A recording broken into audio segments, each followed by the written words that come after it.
The world is globalizing and the telecommunications industry is becoming more and more global. We have now for 10 years after our big merger created a global glue where people are tied together, where we don't internally compete but support each other. Globalization has been one of the most important factors to affect business over the last 20 years. But what is globalization?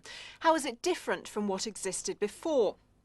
Companies used to export to other parts of the world from a base in their home country. Many of the connections between exporting and importing countries had a historical basis. Today, to be competitive, companies are looking for bigger markets and want to export to every country. They want to move into the global market. To do this, many companies have set up local bases in different countries. In this programme, we hear from two chief executives how their companies dealt with going global. Percy Barnevik, one of the world's most admired business leaders when he was chairman of the international engineering group ABB, and Dick Brown of telecommunications provider Cable & Wireless. Cable & Wireless already operates in many countries and is well placed to take advantage of the increasingly global market for telecommunications. I asked Dick Brown, what is globalization? For him, it involves the economies of countries being connected to each other and companies doing business in many more countries and therefore having multinational accounts. The world is globalizing and the telecommunications industry is becoming more and more global. And so we feel we're well positioned in that marketplace. You see currency markets are more globally tied. Economies are globally connected, more so nowadays with expanded trade. More and more multinational accounts are doing business in many, many more countries. We're a company at Cable & Wireless now well positioned to carry the traffic and to provide the services to more and more companies that now need to get to 5 countries or 12 countries or 20 countries. We're often there. When Percy Barnevik became head of the international engineering group ABB, his task was to make globalization work. He decided to divide the business into over 1,000 smaller companies. In this way, he believed the company could be both global and local. In answering the question, how do you make globalization work, Percy Barnevik describes the global glue that keeps the many different people in ABB together. He then looks at the need to manage the 3 contradictions of the company. It is decentralized but centrally controlled. It is big and small at the same time, and it is both global and local. We have now for 10 years after our big merger created a global glue where people are tied together, where we don't internally compete but support each other. And you have global leaders with global responsibility, and you have local managers working with their profit centers.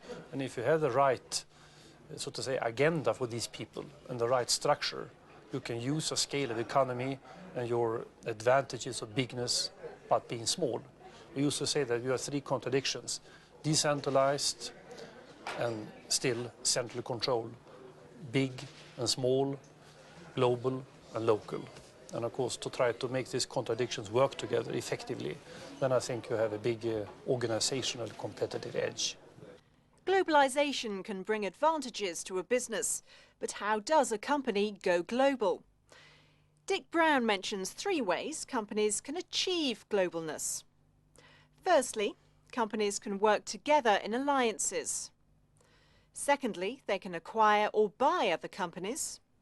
And thirdly, they can grow organically by expanding from their existing base. Well, as you go global, and a handful or more of companies are going to really push out, in my view, to be truly global companies. And some of them, maybe all of them, will also work to be local. They'll be local in chosen markets and global in their ability to carry their customers' needs from continent A to continent B. We want to be one of the companies that's both global and local. Alliances are one way to be global. It's not the only way to be global. You can acquire your way to globalness.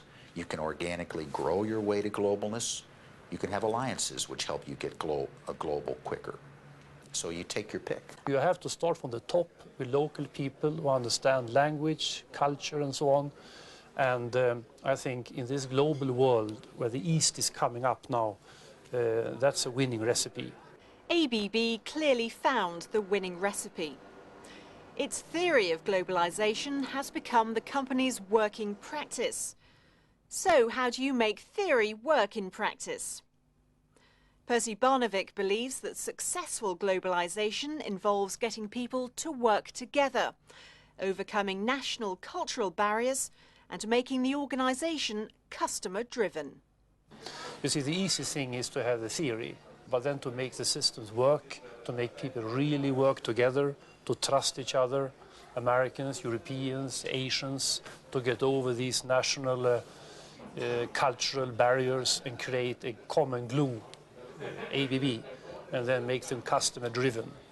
If you can achieve that and create that culture deep down, then I think you have an important competitive edge. We've heard from two companies why they believe globalization is important for future success. Their views are shared by many other businesses throughout the world. What Dick Brown and Percy Barnevik have shown is that there are different routes to globalization and that companies have to work hard to succeed in going global. For those that do, the rewards are considerable.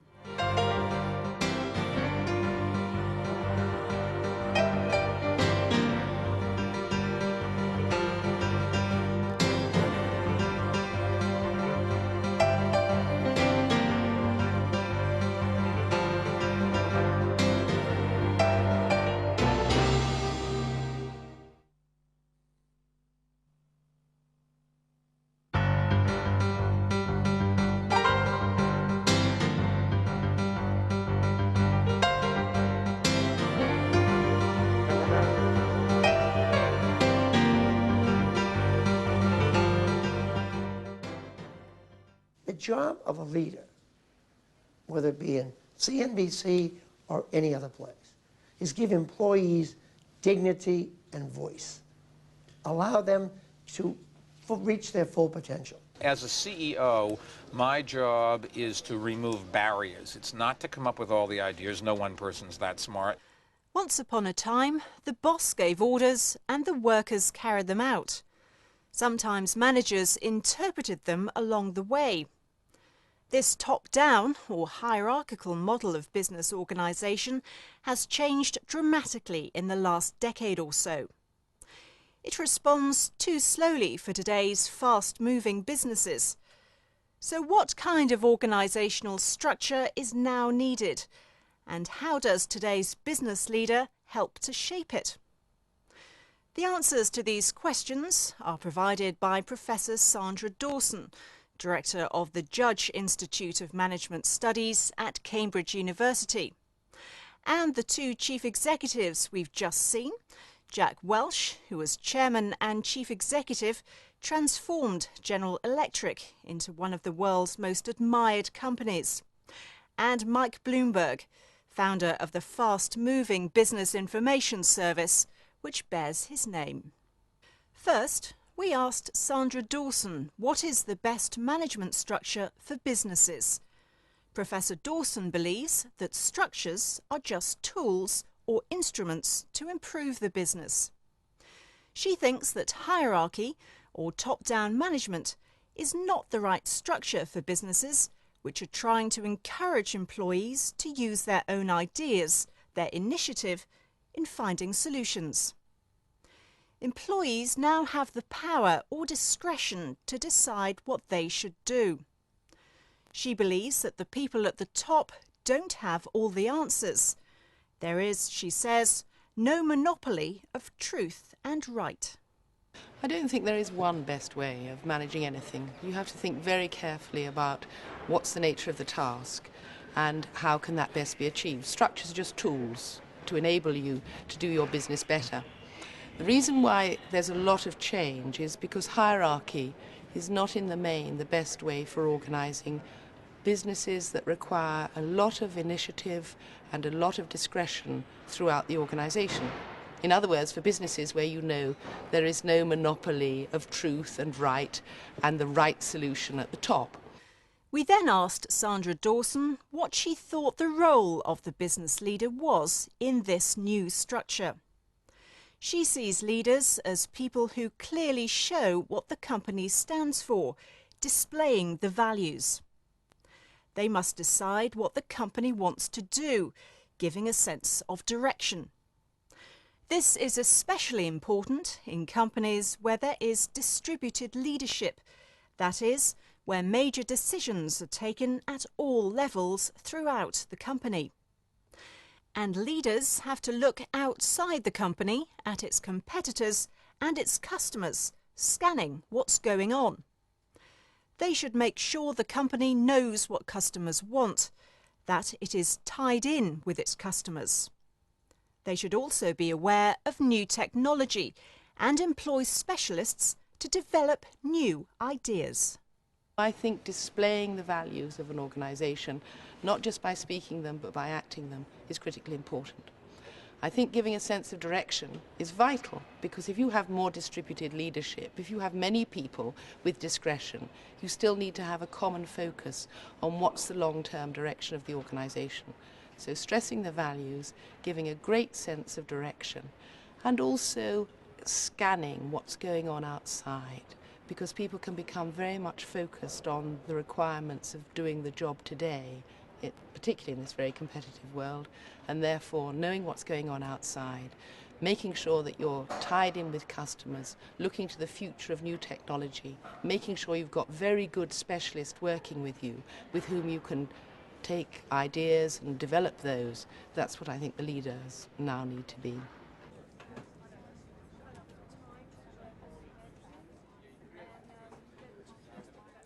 We then asked two CEOs the same question. What is the role of the business leader? Jack Welch says it's to give employees dignity and voice so that their ideas are listened to by management. Leaders should encourage employees to use their abilities to the full, to reach their full potential. The job of a leader, whether it be in CNBC or any other place, is give employees dignity and voice. Allow them to reach their full potential. They can't do that in a command and control superstructure. They can do that when you get all their trappings of management off their back. Mike Bloomberg describes his objectives as CEO. 1, to remove barriers to communication. 2, to create a meritocracy where people with the greatest ability have the greatest rewards. And 3, to encourage the flow of information within and outside the organisation. As a CEO, my job is to remove barriers. It's not to come up with all the ideas. No one person's that smart, and there's no reason to think that I am any smarter than anybody else. But my job is to make sure ideas get up to the top. My objective is, my responsibility is to make sure it's a meritocracy, that those that put in the time and do better get compensated better than everybody else. And so I try to remove things that would impede the flow of information. Nobody in our company has a private office. I don't have a private office. Why not me? Well, number one, I want the communications. And number two, it's very easy for me to say to you, you don't get one if I've given up mine. We don't have walls. We don't have conference rooms have glass walls, and a lot of places don't have doors on them. We encourage people to come in at the same floor. The employees' snack bar is right when you walk in the door. We'd like our customers to mix with our people. We encourage people to run in races together, have picnics together. Anything I can do to get different parts of the company to talk to each other. We don't have titles in our company. Titles are another one of those things that would keep people from talking, and I don't want those things. How does an organisation have to change to respond to this new management style? Jack Welch thinks you have to flatten the organisation. This means taking away the various levels that exist in hierarchical management structures.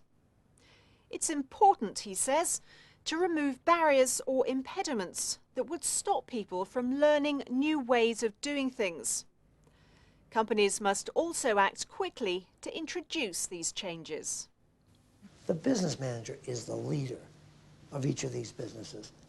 So what we tried to do was flatten the organization, break down the vertical walls, so that an organization can learn. And an organization can be quick. If you believe in speed and you believe in learning, you've got to get all the impediments to those things out of the system. This is a game where you change all the time. You're always learning. You're always looking. We don't have all the answers by any means, but we have the most insatiable appetite to learn. It's in our culture. It is today the biggest change in our company. Finding what others are doing, teaching it, adapting it, and then driving it. So today's business leader spends more time listening to people than giving them orders. Leaders have to look for opportunities to learn from others, to adapt ideas to their own organisation, and to introduce changes very quickly.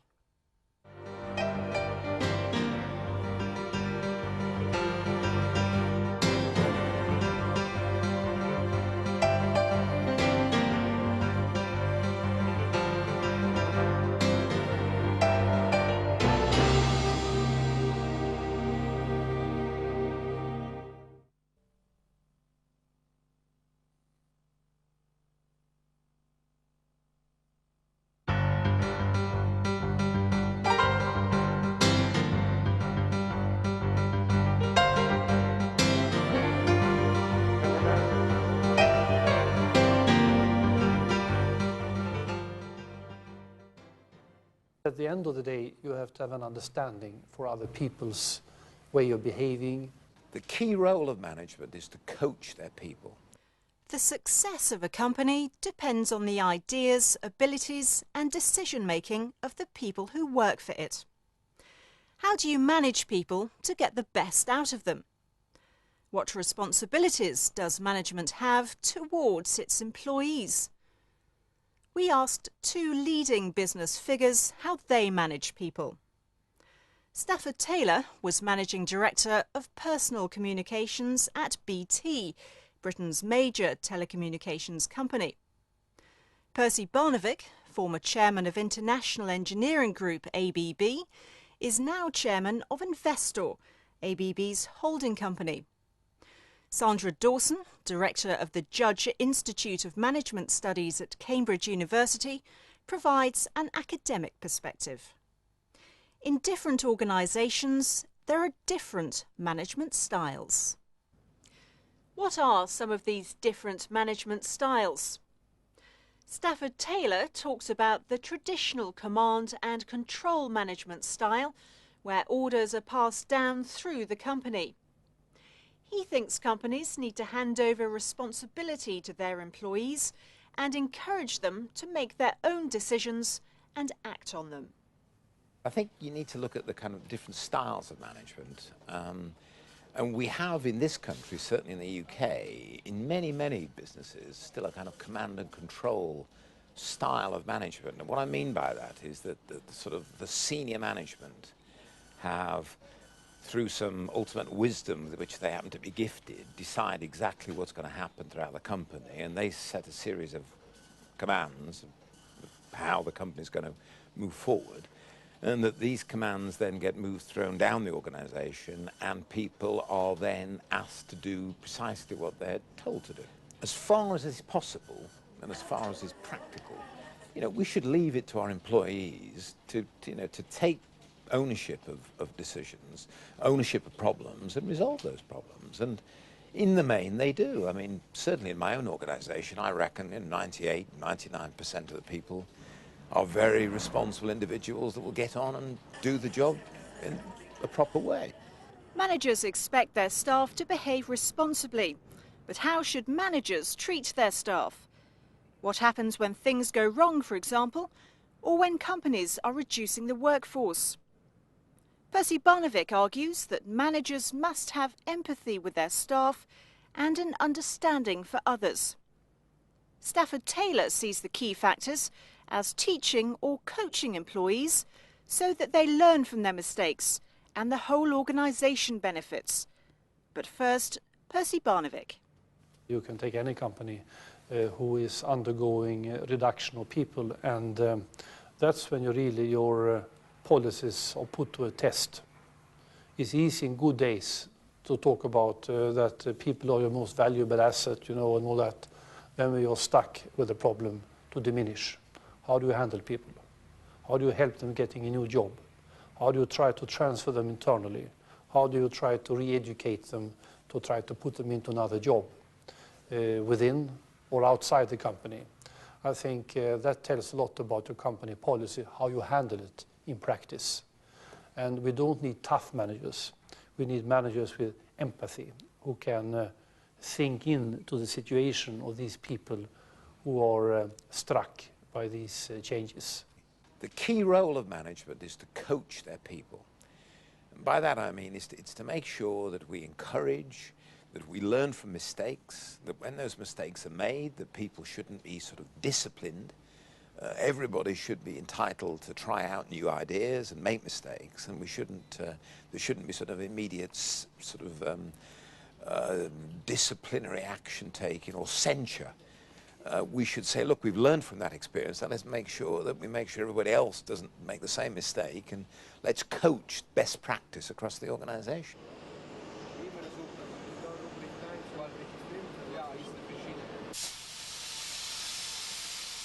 At the end of the day, you have to have an understanding for other people's way of behaving, their culture. You have to spend time together to really discuss problems. You have to share the same values. You have to reward people who really contribute to the group benefit, not just to their own benefit. Professor Dawson agrees that greater responsibility for employees is essential. But how do you motivate the workforce to play such an important role in the organisation? She identifies their pay and conditions, financial packages, but says people are also motivated by the chance of improvement in their job, for advancement and development. They also need the right conditions in which to work, the context, with the right tools for the job. So how are people going to be motivated? They're motivated by financial packages, but they're above all motivated by the possibility for advancement and for development. So making sure that you've got the motivational package right is the second thing. And then the third thing is the context. If you think about a carpenter, you can have a wonderfully skilled carpenter, he can be highly motivated, but if he doesn't have very good tools, then he won't do a very good job. So what sort of tools are needed in terms of IT, in terms of manufacturing systems, in terms of management accounting systems? And if you can get the capacity, the motivation, and the tools right, then you can motivate people very, very well in an empowered organisation. We've heard how good management motivates its employees. But how do companies benefit from giving their employees more responsibility? Sandra Dawson believes organisations will be quicker to respond. They're able to add value, provide services that improve what they offer customers, and be more competitive. This will, in turn, sustain the business. That is, make sure it continues to exist and is able to tackle the problems of tomorrow. They're quicker. It's easier and quicker to respond to new competitors or to new customers, which is essentially what business is all about. Out of speed and quicker achievement of objectives, you get a more effective organisation structure, which enables people to be competitive and to add value and also to sustain the business. It's all very well to do things quickly and better in the short term. The question is, are people building up solutions that will tackle the problems of tomorrow, not just the problems of today? We've heard that good management gives responsibility to its employees, provides the right context and motivates them. There is no doubt that this results in greater job satisfaction and has long-term benefits for the company.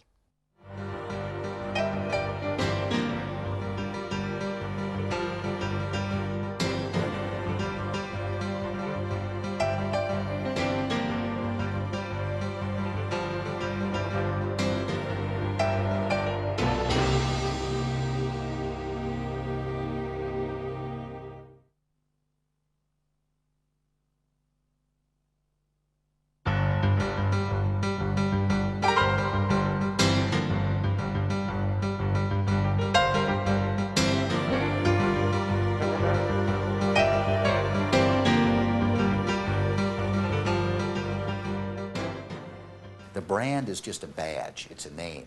We're a company that has developed a brand that has grown historically into really something that people believe in, a set of values attached to it. Why do we buy from one company rather than from another? Why do we prefer product A to product B? It has a lot to do with brands and what we think of when we hear a certain brand name.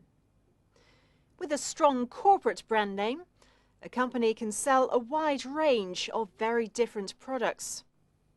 But the really important thing is what is behind the name.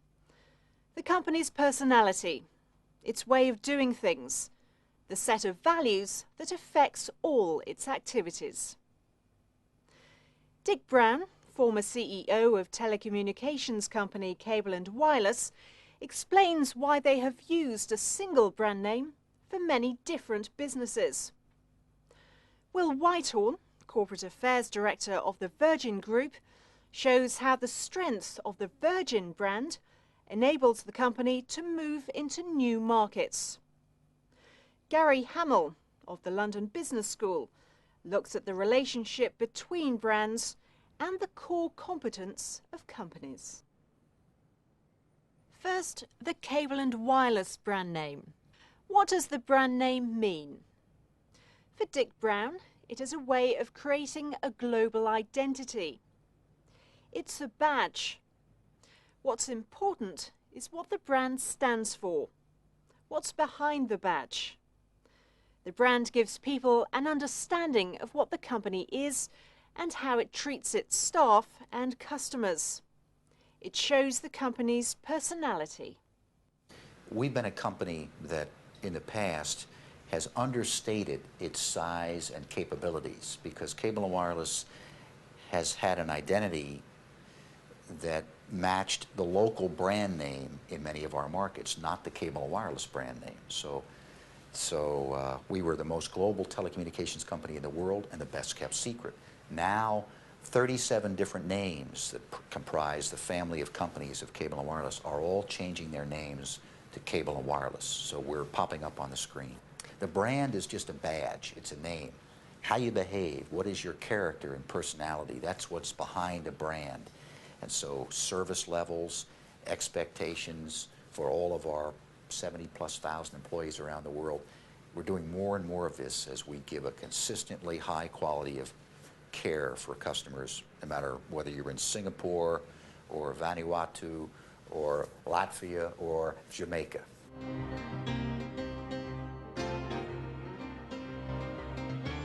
A brand that's already recognised globally is Virgin. What does the Virgin brand represent? Will Whitehorn believes Virgin represents quality and value for money and a different way of doing things. He describes how it used these strengths to move into a new market, financial services, where it sells savings and pensions direct to the customer rather than through agents who take a commission. Virgin doesn't think about the business as an individual business. It doesn't think about a product. If you're Mars, you have a Mars bar. Virgin is very different to that. We're a company that has developed a brand that has grown historically into really something that people believe in, a set of values attached to it. They think of quality and value for money. They think of innovation, fun, a challenge, competitiveness. They think about Virgin doing things differently, in other words. What I think we can often bring is a slightly more detached view of the business and a bit of common sense. In financial services, for example, which is a very good example of how the Virgin brand has very rapidly moved into a new area, we looked at a business from the outside, which although there were 700 companies selling retail financial services, they were all charging exactly the same commissions, and they were all making very big profits, and they weren't really growing the market very quickly. And they were all selling through people called IFAs, independent financial advisors, who were taking a commission off the top. So we just appealed direct to the consumer over the heads of the industry with a very low-cost personal equity plan, 1% management charge, and 2 years later we've got 150,000 customers and £800 million under management. Virgin achieved rapid growth in a new market using the strength of its brand. It used the company's core competence. What is a core competence and how do you identify it? Gary Hamel looks at Virgin and another international brand, Disney. He goes on to describe a test of core competence with 3 elements. Is it important to the customer? Can it be easily copied by competitors? And does it lead to other opportunities? How has Virgin managed to go from record stores into the airline business, into colas, into insurance products?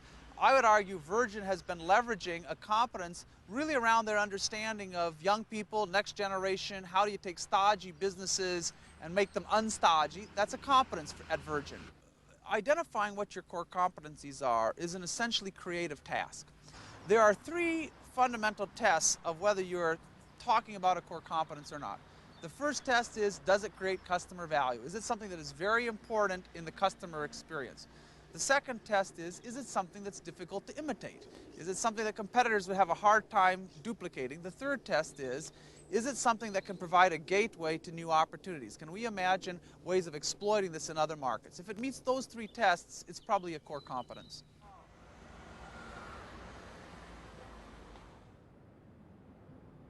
An interesting example of a company that I believe really does understand its core competencies is Disney.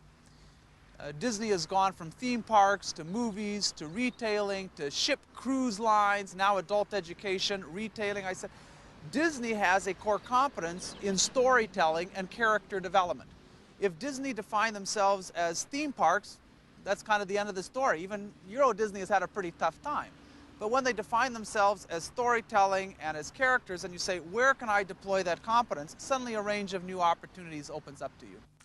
The power of the brand is considerable. Identifying core competencies behind the brand helps companies to grow their existing business and enter new markets.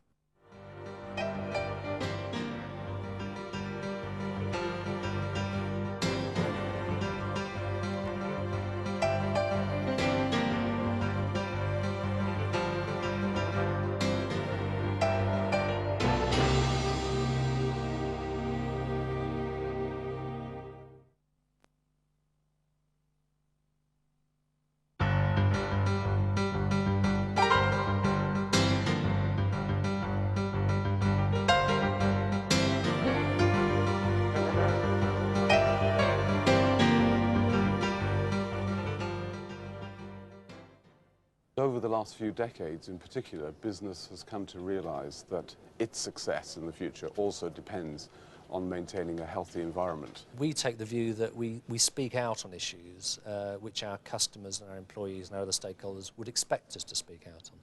Why have companies started to pay more and more attention to their environmental responsibilities? The last 30 years have seen many highly publicised environmental disasters of worldwide concern. Governments have introduced increasingly tough regulations. Customers too expect companies to operate in a responsible manner. Companies still need to take full account of their shareholders' interests, but they must also respect the wider interests of their stakeholders, that is, their customers, their employees, and the community. We hear from Prince Sadruddin Aga Khan, founder of Alp Action, the organisation which promotes the protection of nature and culture in the Alps, about the place of the environment in business thinking. David Wheeler, the former head of stakeholder development at The Body Shop, describes how that company regards its corporate responsibilities. But first, Vernon Jennings, previously a director of sustainability and environmental consulting group. He examines why business is rethinking its relationship with the environment. Business uses natural capital, timber, plants, minerals, for example, and man-made capital in the form of stocks, shares and cash. Over the last few decades in particular, business has come to realize that its success in the future also depends on maintaining a healthy environment. It's using natural capital as well as man-made capital, if you like, finances, natural capital, raw materials, plants and animals. So it's business is increasingly seeing that it has to look after that side of things as well.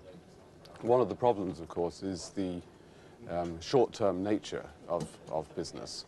And when we're talking about environment, we're talking of something that's very long-term.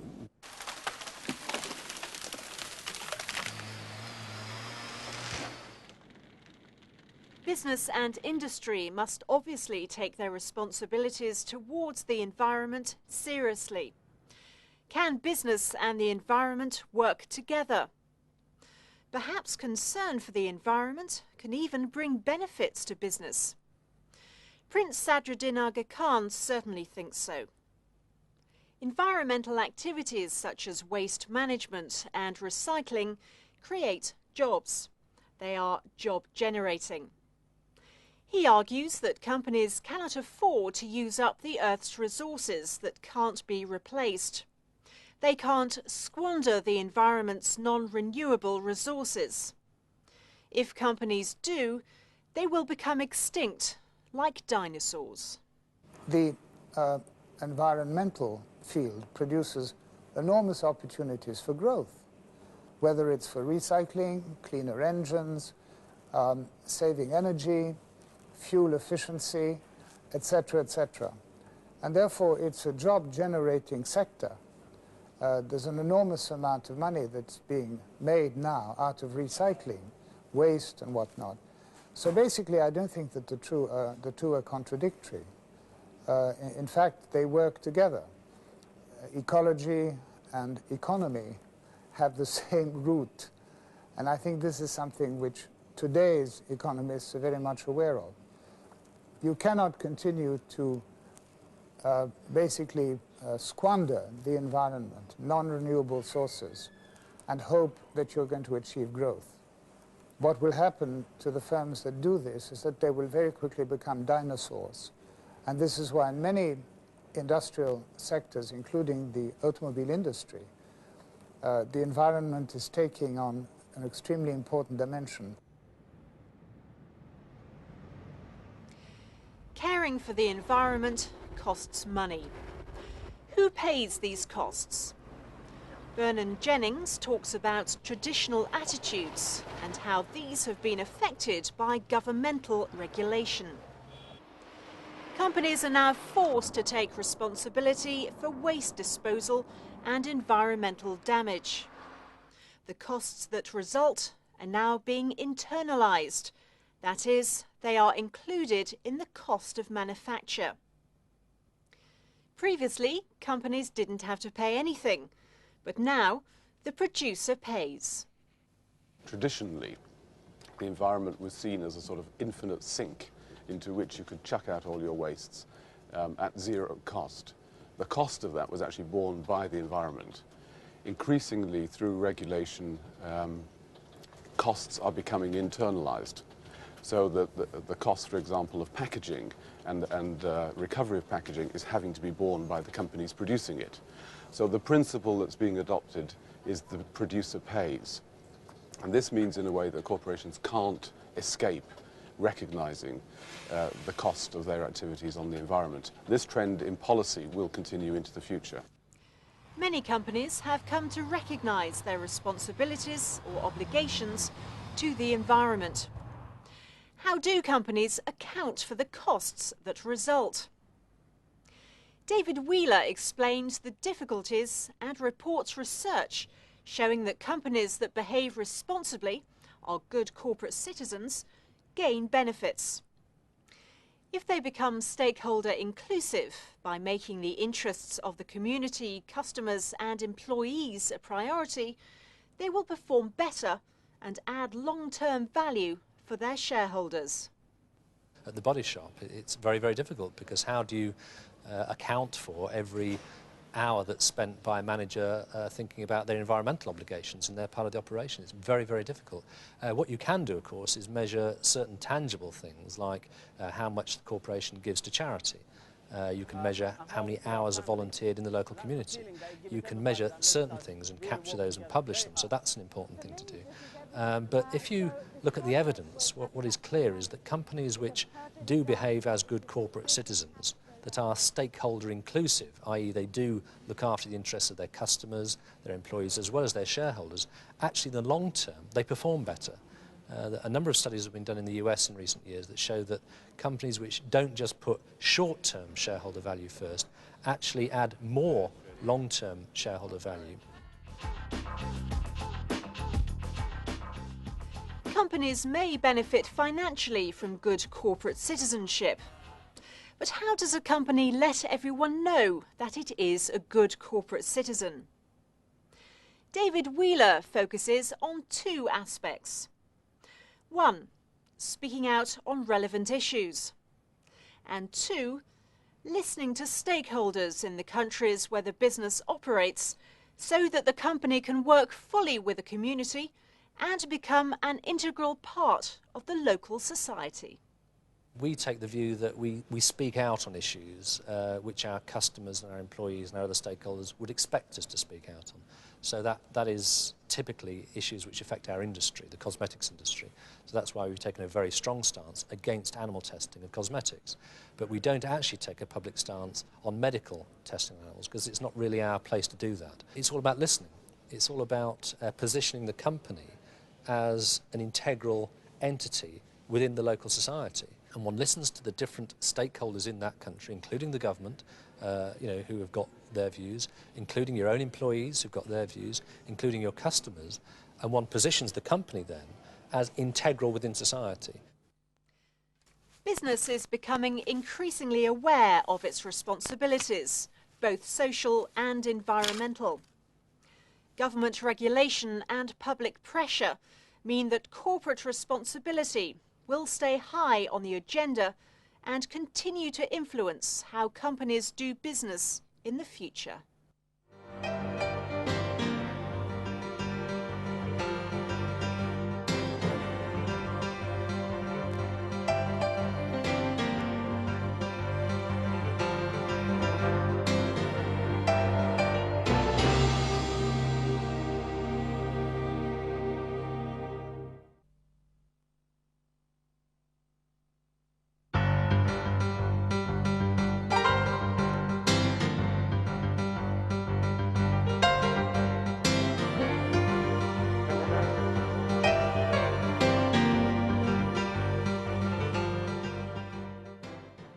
The interesting thing is, how do you change your business when information is a very powerful resource that is now available to you very readily in massive amounts, and you have the ability to compress and understand that data. We're also expanding our services, including asset management, leasing, and using the internet as a way of building the intimacy with our customers and also lowering the cost of doing business for both ourselves and the customer. The business environment is changing at an ever-increasing speed. To survive, companies have to find ways of doing things differently. They have to innovate. One of the main areas of innovation is in the collection and management of information, which has become a major commodity in its own right. Information technology and the internet have created new business opportunities and new ways of doing business. The internet allows companies like Dell, one of the world's largest PC makers, to sell directly to the customer. We hear from the company's CEO, Michael Dell. We also hear from Jeff Bezos, founder of Amazon.com, the Earth's biggest online bookstore. Jeff Sampler of the London Business School begins by looking at the relationship between technology, information, and business innovation. Jeff Sampler focuses on two aspects. Firstly, technology as a means to an end, not an end in itself. And secondly, the huge amounts of information it provides. He then looks at using information as a resource, as something to help you manufacture and sell products and services. He explains that companies need to change the way they do business. Now they can manage very large amounts of information better because of data compression.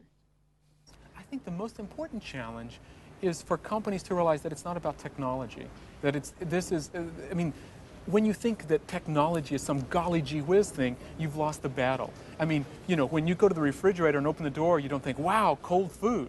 You just naturally know that's what a refrigerator does. I think increasingly you have to view technology does what it does. The interesting thing is, how do you change your business when information is a very powerful resource that is now available to you very readily in massive amounts, and you have the ability to compress and understand that data? How do you change your business when you have that amount of resource to start to organize around? The internet has certainly proved itself as a means of handling large amounts of information. What benefits does it bring to business? Michael Dale looks to the internet to offer his customers choice and convenience. He can offer them an expanding range of services, such as finance and consultancy, as well as selling computers direct. It also gives Dell a closer and more personal relationship with customers, and has helped to reduce its own costs and the price to the customer. We've taken the direct system all across the world. We're going to open up in China and in Brazil. We've had great success in Europe and Japan and most of the key markets in Asia. We're also expanding our services, including asset management, leasing, and using the internet as a way of building the intimacy with our customers and also lowering the cost of doing business for both ourselves and the customer. Jeff Bezos too sees cost benefits and the greater number or selection of titles an online store can offer. This provides customers with more choice. Buying is also easier because of one-click shopping and lower costs to the customer. In addition to the convenience of not having to drive and park and so on, some of the advantages at Amazon.com, things like selection. We have more than 3 million different titles at Amazon.com, which is more than 10 times the selection you'd find in even the largest physical world stores. We have one-click shopping, which makes the shopping experience incredibly easy. Our prices are lower. Even after you include shipping charges, you save money relative to physical world stores.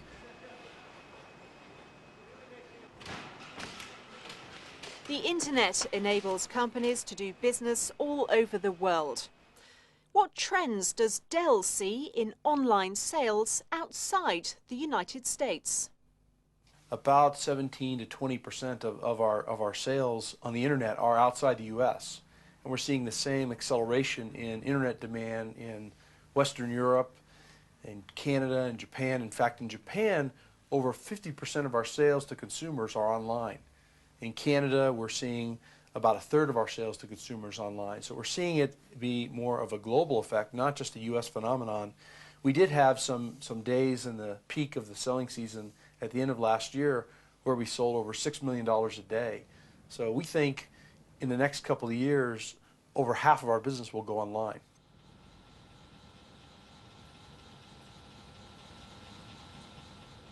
Amazon.com's business is already 100% online. What is the future of online shopping? Jeff Bezos believes it's about discovery and making it easier to shop. Online stores can get to know their customers individually on a customer-by-customer basis.